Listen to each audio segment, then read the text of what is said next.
Now friends, ladies and gentlemen, welcome to the class. Now the topic which is given to me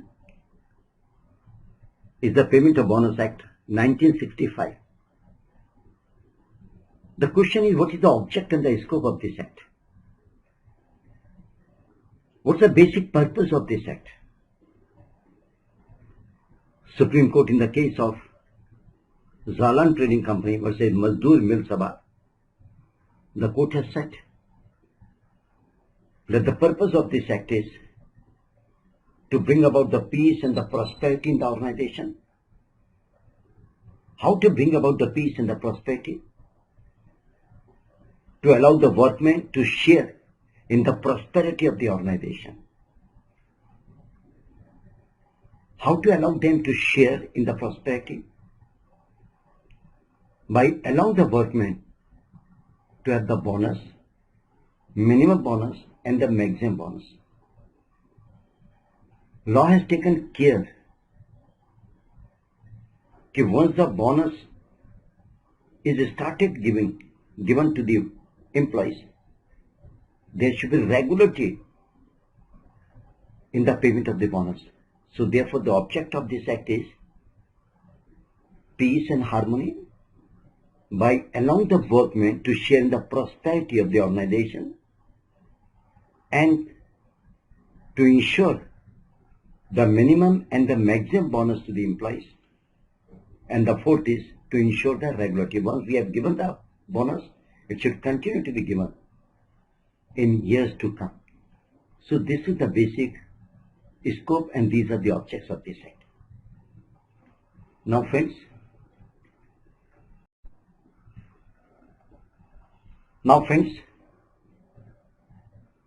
so far as this act is concerned, we have the four schedules: Schedule 1, Schedule 2, Schedule 3 and Schedule 4, and we have 40 sections in this act.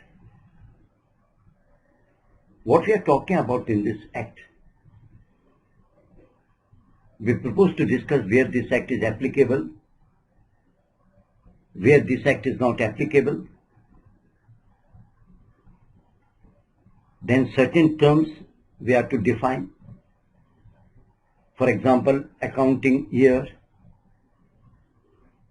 the definition of the employee, the definition of the salary or wages,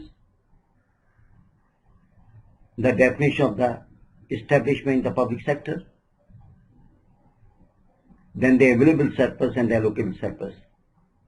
So these are the terms that we have to define. When the workman becomes entitled to get the bonus, actually workman becomes entitled to the bonus if he has worked in the establishment for 30 days in an accounting year. So we have defined the accounting year, and if the employee has worked in an accounting year in 30 working days, remember the word, he becomes entitled to the payment of bonus. And this payment of bonus is based on the profit, and the bonus is given to the employee in proportion of his salary. Take for example, and the minimum bonus is 8.33% of the salary, and the maximum bonus is 20% of the salary. So minimum bonus is 8.33% of the salary and the maximum bonus is 20%. Then this bonus is given to the employee in proportion of the salary, out of which the bonus is payable out of the profit. The profit means gross profit given in Schedule 1, and then out of the gross profit there are certain deductions which are made, and this is how we come to know available surplus. So what is the available surplus? There is a gross profit and certain deductions are made, and this is how we come to know of the available surplus. And a particular percentage of the available surplus is known as the allocable surplus. And out of this allocable surplus, we have to pay the bonus to the employees. So there is a gross profit, certain deductions are made. This is how we come to know the available surplus. Certain percentage of the available surplus, how much, that we'll deal a little later. Certain percentage of the available surplus is known as the allocable surplus, and out of this we have to pay the bonus. Bonus to whom? To the employee. In what proportion we have to pay? As per the salary of the employee. And when we have to pay, if the employee has worked in an accounting year for 30 days. System is arithmetic. Suppose an employee has worked only for 30 days. His wages are, for example, 1200 rupees. And he has only worked for 30 days. He will get 100 rupees bonus. If the employee has worked for 10 months, his wages are 12,000 rupees. So he will get 1,000 rupees, 8.33%. So the more you work in the organization, the more is your salary, and 8.33% of the salary is more. So if you work for A has worked for 1 month, he gets, his salary is 1,200 rupees, he gets 8.33%, 100 rupees. Another employee has worked for 10 months, his wages are assuming 12,000 rupees, then he gets 1,000 rupees as the bonus.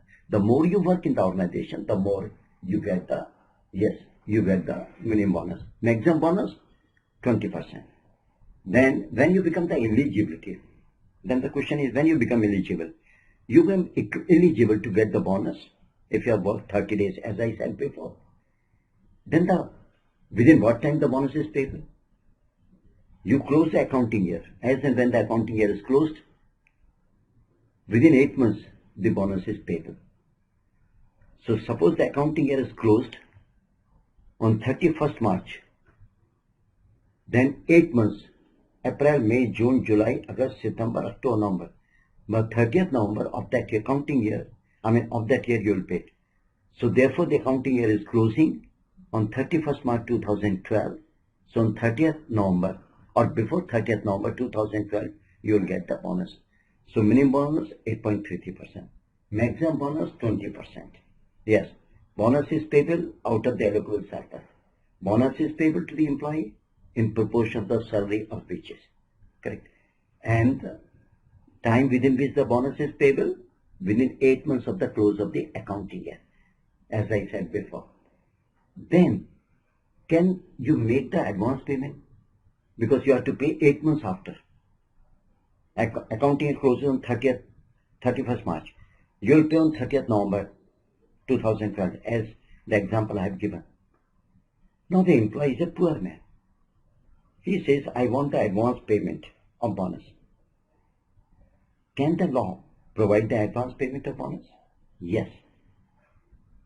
The employer can pay the advance payment, and then as and when the bonus becomes payable, the employer will deduct the advance payment, and the remaining, whatever the balance is left, employer will pay. So advance payment can be made. Then the question is, can we provide for the deduction? And if yes, how much? Actually, there are two kinds of deductions that we make. Two things. One is, if the employee is guilty of misconduct, and as a result of the misconduct, loss is caused to the employer, then the employee is entitled to deduct the loss from the amount of the bonus. Suppose the employee is guilty of misconduct, and the loss is caused to the employer of ₹50. Assuming the bonus is payable to the employee, suppose 100 rupees in an accounting year, then the employer can deduct 50 rupees from 100 rupees, and then remaining 50 rupees will be paid to him. But the only point that is to be remembered is that the deduction can be made only from the bonus of that accounting year. It cannot be carried over. Then if the new establishment is there, then for 5 years, as and when we start the commercial production, for 5 years, the bonus is only payable as and when the profit is there. Then other incidental matter. Other incidental matter is, can the government provide the exemption to the employer? How to recover the bonus if the bonus is not paid to us? There is an appointment of the inspector. If we don't observe the law, there is a penalty. So therefore, in totality, let me just refresh your memory in brief. Where does this act apply?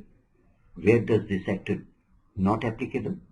What is the meaning of the employee? What is the meaning of the salary? What is the meaning of the accounting year? What is the meaning of the available surplus? Profit after deductions. What is the allocable surplus? Certain percentage of available surplus. What is the importance of the available and allocable surplus? Because the bonus is payable out of the allocable surplus. In what proportion the bonus is payable? In proportion of the salary. When the employee becomes entitled, if an accounting year he has worked for 30 days, he becomes entitled. How many deductions can be made? As I said, if he is guilty of misconduct, you can deduct. Then within what time the bonus is payable? Within 8 months of the close of the accounting year. The example I gave you. Can we pay the advance payment? I said yes, we can.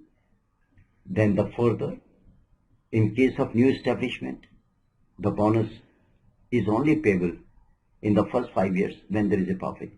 If there is no profit, no payment of bonus. And the other incidental matter, appointment of the inspector, penalty, and if the bonus is not paid, we can recover. There is a mechanism to recover the bonus. Now friends, this act applies to two organizations. One is the factory, where 20 persons are employed on any day in the accounting year. And number two, this act applies to other establishment where 20 workmen or employees are employed on any day in the accounting year. If the government so desires, then the government, by giving 2 months notice of its intention, can apply the law to the factory or to the establishment where less than 20 people are working, but the number should not be less than 10. And remember, once the law has become applicable, whether 20 or 15, 17, so once the law has become applicable, if the number is reduced, then the law will continue to be applied. So this act applies where 20 people are working. The government, by notification, by giving 2 months notice, can apply the law where less than 20 people are working, but not less than 10. And once the law has become applicable, it will continue to be applied even if the number is reduced below 20 or below the specified by the government. Now let me just give an example. Suppose the establishment has 25 employees and the Payment of Bonus Act has become applicable. 10 employees have been dismissed by the employer for good reason. So now the number is reduced to 15. Will the act will continue to be applied? Yes. Because as I said, once the law has become applicable, it will continue to be applied even if the number is reduced. It will continue to be applied. Then the question is, what do you understand by the establishment?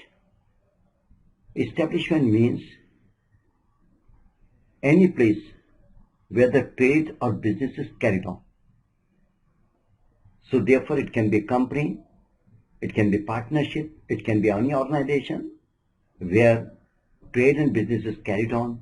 It's an establishment. The only point is that there ought to be 20 people before this act becomes applicable. So this is applicability. Now friends,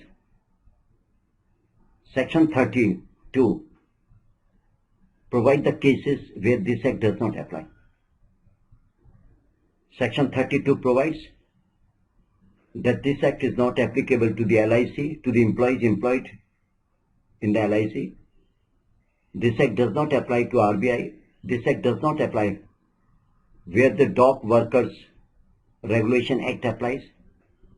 This Act does not apply to seamen.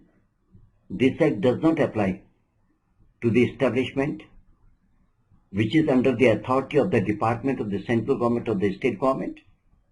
This Act does not apply to the employees employed in the RBI.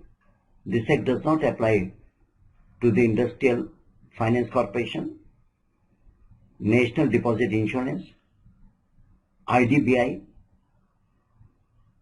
then Small Scale Industrial Bank, then NABARD, National Bank for Agriculture and Rural Development,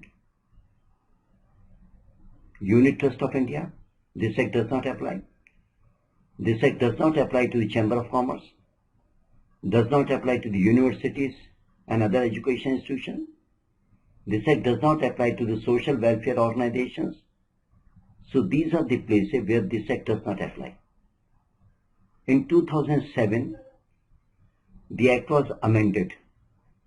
Before 2007, the position was, if the employees are working on the building operations, on the construction of buildings, employed by the contractor, this Act was not applicable to them. But now from Section 32, this clause has been deleted, which means that now the employees who are employed by the contractor on the building operations, this Act is applicable to them and the bonus is payable. So where this Act does not apply, LIC, RBI, Industrial Finance Corporation, Small Scale Industrial Development Bank, NABARD, National Bank for Agriculture and Rural Development, IDBI, RBI, Unit Trust of India, and then Chamber of Commerce, and then university and education institutions, National Housing Bank, National Insurance Development Corporation. This Act does not apply. Then the power is given under this Act, under Section 32. And the power is, if the central government so desires, then the government can exempt any organization where this Act will not apply. The government by way of notification can say that this is the organization where this Act will not apply. Yet we have given the power. So many organizations are there where this Act does not apply. Yet we have given the power to the government that the government can say that this Act will not apply. But remember one thing, we have not given the unlimited power to the government. We have provided in the law the guidelines. When can the government provide the exemption? The government having regard to the financial position, having regard to the nature of the activities, having regard to the object, having regard to the concession provided to the organization, other relevant factors, then the government can say that this Act will not apply to this organization as well. So this is Section 32.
Now friends, now we pass on to the definition part of it. Very important. We'll talk about the accounting year. We'll talk about the definition of the employee, the definition of the employer, the definition of the salary or wages, the definition of the available surplus, and the definition of the allocable surplus. Now let us take one by one. Now friends, the definition of the accounting year becomes important because we have to pay the bonus in respect of the accounting year. So there are three parts of this. For a corporation, the accounting year means when the accounts are closed. As and when the accounts are closed, this is the accounting year for the corporation. For the company, the accounting year is the period for which the P&L account is prepared and laid before the AGM. So therefore, for a company, the accounting year is the period for which the P&L account is prepared and laid before annual general meeting. Number third, other organization. There are the two alternatives. In other cases, the accounting year means when the year commences on 1st April or when the year closes on any day other than 31st March at the option of the employer. So therefore, for the accounting year, there are the four options. One option is for corporation when the accounts are closed and balanced. For a company, the period for which the P&L account is prepared. And in other cases, there are the two options. Year commencing on 1st April or year closing on 31st March on any day other than 31st March at the option of the employer. So this is the accounting year. Let me just give an example. In your examination, there was a problem and suggest whether what's the answer. For a corporation, the accounting year is closing on 31st March. Whether this observation is correct or wrong. The answer is this is wrong. Why? Because for a corporation, the accounting year is when the accounts are closed and balanced by the corporation. This is the accounting year. Now friends, the definition of the employer. The term employer is very important because it is the employer who has to pay the bonus. So for a factory, the employer is the owner or the occupier of the factory or the agent of the owner or the occupier. If the owner or the occupier has died, then the legal representative of the owner or the occupier is the employer. If the manager has been specified in the factory, then the manager is the employer. So who is the employer? In regard to factory, owner or the occupier. In case of the death, the legal representative or the agent of the owner or the occupier. If the manager has been specified, then he is the employer. It will be interesting to note what do you mean by the occupier? Occupier is a person defined the Factories Act 1948. Occupier is a person who has the ultimate control over the affairs of the factory. So, owner or the occupier or the agent or the legal representative in case of death or the manager has been specified, he is the employer. Second is other establishment. For any other establishment where this act applies, any person who has the ultimate control over the affairs of the establishment, he is the employer. If the overall affairs have been entrusted to the managing director or the manager, then the managing director or the manager, they are the employer. Now, as I said, I am just once again repeating, this act applies to the establishment. Establishment is where trade and business is carried on. It may be company, it may be firm, it can be individual as well, sole proprietor, provided 20 people are employed. So it's a very wider word. So this is the meaning of the employer. Now friends, now we pass to the term of the salary or wages. As I said before, this term is very important because we have to pay the bonus in proportion of the salary or wages of the employee. So what is salary? All remuneration. All remuneration, number one. Number two, capable of being expressed in terms of money. So salary, all remuneration. Capable of being paid in terms of money. Payable to the employee after the terms of employment are fulfilled. And the salary or wages includes dearness allowance. Remember the word. To all remuneration, capable of being expressed in terms of money, payable after the terms of employment fulfilled, includes the dearness allowance. But the salary does not include the following. Very important. Number one, any other allowance payable to the employee is not the wages. Contribution to the provident fund or the pension fund is not the salary. Any other bonus, attendance bonus, production bonus, incentive bonus is not the salary. Number four, value of house accommodation, light, electricity, and the concessional supply of food grains is not the salary. Number five, retrenchment compensation or the gratuity or any other retirement benefit or ex gratia payment is not the salary. Traveling concession is not the salary. Commission on sale, commission is not the salary. So therefore the salary includes the number one, dearness allowance. Salary does not include these 7 points. Number one, any other allowance. Number two, contribution to provident fund.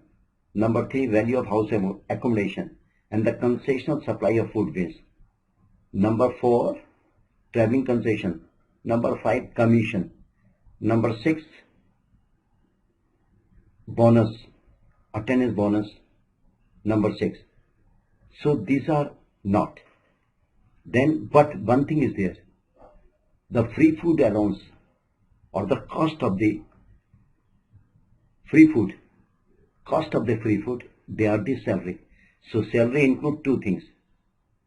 Dearness allowance and include the value of the free food, free food allowance.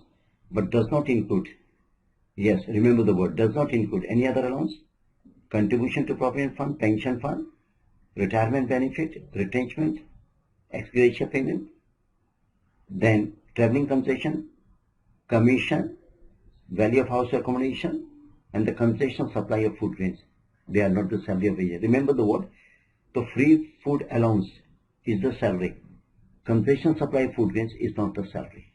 Now there was a question in your examination paper. Suppose the Prakash Chand is an employee, he has been paid the salary on wages and he has been paid these. So please indicate what is the salary on wages. He has been paid the dearness allowance, he has been paid the house rent allowance, the contribution to the provident fund is made, commission on the sale has been given to him, and the free food allowance. So please suggest what is the salary on wages. So 2 things are the wages, 3 things are not. Dearness allowance, yes. Free food allowance, yes. Value of the free food, free food allowance, yes. Contribution to provident fund, no. Traveling concession, commission, no. Correct? House rent allowance, no. Now friends, now we pass on to employee. Because the employee is a person who is entitled to the payment of bonus. So employee means any person employed on salary and wages not exceeding 10,000 rupees per month. So employee is a person employed not exceeding 10,000 rupees per month, number one. Number two, what he has to do skilled work, unskilled work, manual, technical, supervisory, clerical. And he has to do, number third, he has to do this for hire or reward. For hire or reward. And the terms of employment may be implied and expressed. So 4 things. Number 1, who is an employee? Employed on a salary and wages not exceeding 10,000 rupees per month. What he has to do? To do skilled work, unskilled, technical, manual, clerical, supervisory. He has been employed for hire or reward. Terms of employment may be expressed or implied. He is the employee. Correct.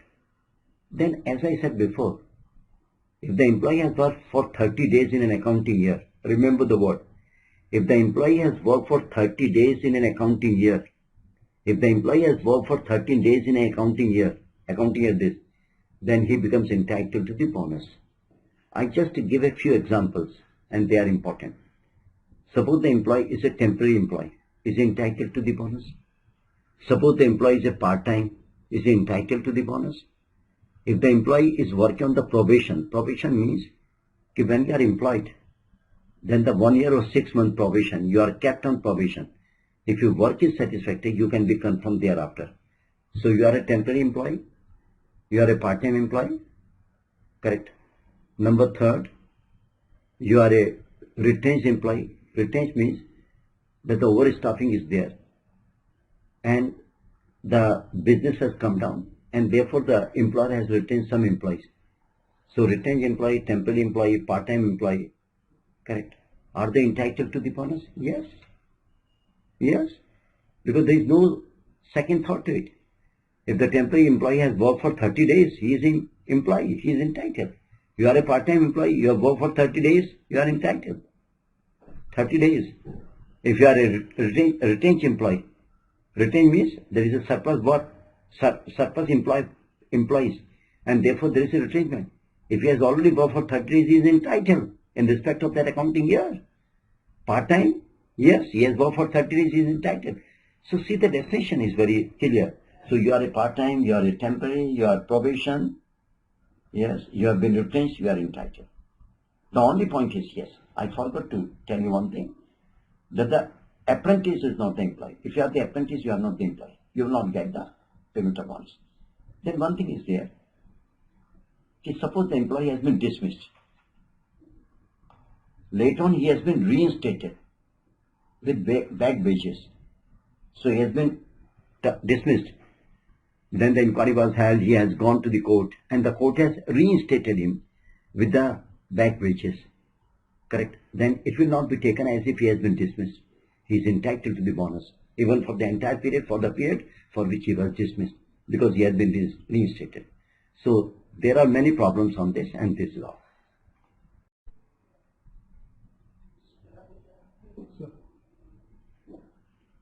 Now friends, so these are the employees that I have already spoken to you. The employee was dismissed, he was reinstated, and the retained employee, part-time employee, probationary employee, dismissed employee reinstated with back wages, piece rated. If they have actually worked for 30 days in an accounting year, they become entitled. So therefore see the beauty of the definition. 30 days you have worked, no matter what the position is, you are entitled, part-time employee. But the only point is, if the employee has been dismissed and reinstated without the back wages, then the period of dismissal will not be taken into account. This only. If he has been reinstated with back wages, then he will be entitled to receive the bonus, because it will be deemed as if he has continuously worked, and he will get the bonus accordingly. Now friends, now the question is, when the employee is not entitled to get the bonus. So section 9 provides that if the employee has been dismissed what? He has been guilty of fraud. He has been guilty of righteous or violent behavior on the premises of the employer. He is guilty of theft, misappropriation or sabotage. So on these grounds, he has been dismissed from the service. Remember the word. Then he becomes entitled to get the bonus. Now in one case, the DTC conductor or the bus conductor, he misappropriated the collection and he was dismissed. He becomes disentitled to get the bonus. Now there is one more point. Suppose he was guilty of misappropriation last accounting year. And in this accounting year, the inquiry was held and he was dismissed. So he will not get the bonus of what? So for this year, when he has been dismissed, he will not get the bonus. And because of the last year bonus is payable within 8 months. If that bonus has not been paid, that bonus will also not be paid. So he was guilty last year, he was dismissed this year, and last year bonus has not been paid, he will not be paid that bonus, and this bonus he will not be paid because he has been dismissed. I've already spoken that the apprentice is not the employee actually. And when he's not the employee, he's not entitled. And secondly, if the employee has been dismissed for misconduct, he will not pay. Now friends, we have already spoken about the definition of the salary. And there I've already spoken, salary includes the dearness allowance and the free food allowance and the cost of the food allowance, and does not include other allowances and then contribution to the provident fund and the pension fund and the retirement benefit and the gratuity and attendance bonus, incentive bonus, traveling concession and commission. I've already spoken to you when we dealt about the definition of the salary or wages. Look at the problem statement, and these examples are given, and salary includes and salary does not include. Actually, Prakash Chandra was an employee, he was a salesman, and he was given these. So the following are made to him: overtime, dearness allowance, commission, value of food, and the contribution. So contribution is not a salary, then the commission sale is not a salary, overtime is not a salary. Salary is the dearness allowance and the value of food. Now friends, as I have already spoken to you, the salary and wages includes two things and does not include. Salary and wages includes dearness allowance and the free food allowance or the cost of the free food. Does not include, number one, overtime. Number two, does not include any other allowance. Number three, does not include the value of the house accommodation or the supply of light, water, medical attendance, and the concessional supply of food grains. Number four, contribution to the provident fund and the pension fund. Number five, traveling concession. Number six, commission on the sales. Number seven, retrenchment, retirement benefit, gratuity, and the ex gratia payment. So this all is not included. And then we have taken the example of Prakashan, and some items are given, and you have been called upon to decide which is a part of the salary, which is not. And you can decide now, right at the moment. Thank you. Now friends, because we have already said that the employee becomes qualified if he has worked for 30 working days. Section 8 provides. Now how these 30 working days are to be counted? Section 14 says, if the employee has not worked for this, and for this, and for this, it is taken as if he has worked. So the employee the employee has been laid off. The period of laid off will be taken as if he has worked. So working days will be include the period of layoff. If the employee is on leave with wages, it will be deemed as if he has worked.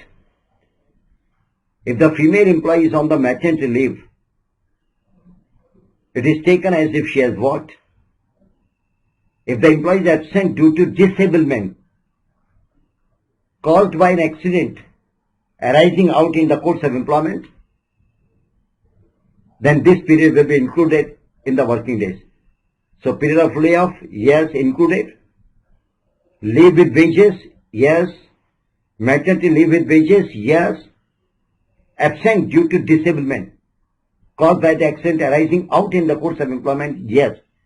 Now let me give an example. Suppose the woman employee was employed on 1st of January. On 20th of January, there was a premature delivery of the child and she was on the maternity leave from 20th January up to 20th March. The year closes on 31st March. Accounting year closes. So, or we can say that the woman has worked for 20 days. 1st January she is joined. She worked for 20 days. And then on 20th January, there was a premature delivery of the baby. And she was on the maternity leave until 31st March of that accounting year, which is the closing date. Can we say that she has actually worked for 30 working days? Yes. 20 days, yes, she has worked. And she was on the maternity leave. Remaining days of January, then February, then March, that will be included as if she has worked. So therefore, instead of 30 days, she has worked for 3 months, salary of 3 months, and she will get the wages. Now, even if you have not worked, it will be taken as if you have worked. What is layoff then? Layoff means that the employer is not in a position to give you the job. The employee goes to the job, but the employer is not in a position to give the job. Why? Because there is a breakdown of the machinery, there is a breakdown of the power, there is a shortage of the raw material, and the employer is not in a position to give you the job for 10 days. Then the workman has been laid off for 10 days. So it will be taken as if he has worked for 10 days as well. Now, as I said, the minimum bonus is 8.33% of the salary or wages. Even if the company suffers the losses or there is no allocable surplus, yet the company has to pay the minimum bonus. Now friends, now we propose to discuss the available surplus and the allocable surplus, and then the minimum bonus and the maximum bonus. As I said in the introductory remark, that the bonus is payable out of the allocable surplus. Allocable surplus is a percentage of the available surplus. And the available surplus is that out of the gross profit certain deductions are made. So what is the available surplus? As I said before, there are the 4 schedules. Beside the law, the 4 schedules are given. In the first schedule, the gross profit is calculated for the banking company. In schedule 2, the gross profit is calculated for other than banking company, any organization other than banking company. So we are not concerned much. So what is the available surplus? Gross profit. Gross profit. Then under section 6, 5 and 6, certain deductions are made from the gross profit. And this is how the available surplus comes. Now what are the deductions made out of the gross profit? Under section 5 and 6, 4 deductions are made. So this is the gross profit. Then the deductions are made by way of depreciation. Number 2, development rebate, development allowance and investment allowance. 2. 3, direct tax payable. And 4th, certain deductions which are provided in Schedule 3. So therefore, gross profit as per Schedule 1 and 2 and certain directions, 4 directions. One is the depreciation, the other is direct tax, third is development rebate and the investment allowance and the development allowance, and the fourth is certain directions provided in Schedule 3. Let me just give an example. Suppose the gross profit is 2,000 rupees in an accounting year. I am taking a very simple example. Very simple example. So therefore, as per Schedule 1 or 2, the gross profit in an accounting year is 2,000 rupees. And the directions made, these 4 directions, are 1,000 rupees. Then the available surplus is 1,000 rupees. So 2,000 is the gross profit. These 4 directions are 1,000 rupees total. And then 1,000 is the available surplus. Then the other question is, what are the directions which are made in Schedule 3? Now, here is a company, here is a banking company. In Schedule 3, there are the 2 parts. In case of a company, these are the directions made. And in case of the banking company, these are the directions made. Schedule 3 only applies to the company and the banking company, not to any other establishment. So Schedule 3, for a company, these directions are made. 3 directions. Number 1, the preference dividend payable at the rate at which it is paid. Number 2, the dividend payable 8.5% of the dividend on the paid up equity capital at the commencement of the accounting year. And number 3, at the commencement of the accounting year, whatever is the reserve, 6% of the reserve is deducted. So therefore, for a company, 3 directions are made in Schedule 3. What are those 3 directions? 1, dividend, actual dividend on the preference capital. Number 2, at the commencement of the accounting year, paid up equity capital. Then the 8.5% of the dividend on the paid up equity capital. And at the beginning of the year, whatever is the reserve, 6% of the reserve. So take for example, if suppose the 100 rupees is the reserve at the beginning of the year. I am taking a very simple example. Then you have to deduct 6 rupees. If the paid up capital is, maybe 1,000 rupees, then 8.5%, 85 rupees you have to deduct. Preference capital, then you pay the dividend at the rate of 7%, and 1,000 is the preference capital, then you pay 70 rupees. So you have to deduct 70 rupees, 85 and 6 rupees in the Schedule 3. Correct? So therefore, for a company, you have to make the 4 deductions out of the gross profit. One deduction is depreciation. Other deduction is direct tax. Third deduction, development rebate, investment allowance. And the fourth is as per Schedule 3. Correct? Actual dividend on the preference capital, 8.5% on the paid up equity capital at the commencement of the accounting year, and 6% of the reserve at the commencement of the accounting year. Suppose you are a banking company. So in that case, you have to make the deductions. Number 1, depreciation. Number 2, development rebate, investment allowance and development allowance. Number 3, direct tax, depreciation, development rebate and direct tax. And Schedule 3. Schedule 3, for the banking company, there are the 4 directions. 1, actual payment of dividend on the preference capital. Number 2, 7.5. Here it was 8.5, here it is 7.5 of the paid up equity capital at the commencement of the accounting year. And third is 5% of the reserve at the beginning of the year. And number 4, there is a 4th item as well. If some amount is to be transferred under the Banking Regulation Act, Banking Regulation Act 1949, certain amount is to be transferred to the reserve, then that amount is to be deducted. So therefore, for the banking company, So suppose your gross profit is 2,000 and you deduct this. Number 1, depreciation. Number 2, development rebate, development reserve. Number 3, direct tax. And number 4, Schedule 3. And this is how.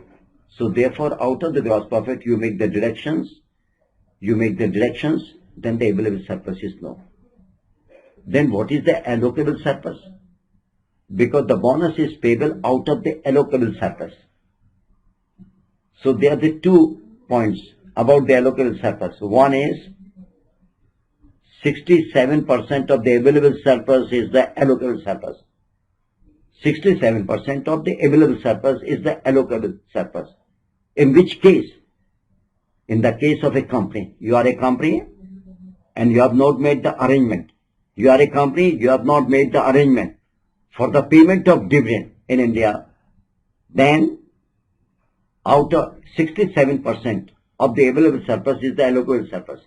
In all other cases, 60% of the available surplus is the allocable surplus. Take for example, gross profit is 2,000 rupees. You have made certain deduction 1,000. So 1,000 is the available surplus. So allocable surplus is in case of a company which has not made the arrangement for payment of dividend, 670 is the allocable surplus. For other case, 600 is the allocable surplus. So therefore this is the allocable surplus. Out of this, we have to pay the payment of bonus. So available surplus, gross profit minus deductions, and then out of this available surplus, 67% in the case of a company, in case of other 60%. So this is the allocable surplus. And then we have to pay the bonus. Correct?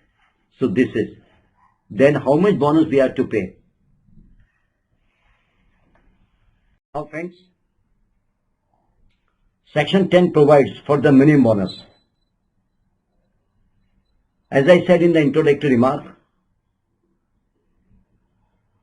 that once the bonus has started to be given, it will continue to be given. So minimum bonus is 8.33% of the salary or wages. So 8.33% of the salary or wages, or 100 rupees, whichever is higher. In case the employee has not completed 15 years of age at the commencement of the accounting year, then for him, the minimum bonus will be 8.33% of the salary or wages, or 60 rupees bonus, whichever is higher. So therefore, for an employee, it is 8.33%. Minimum bonus is 8.33% of the salary or 100 rupees, whichever is higher.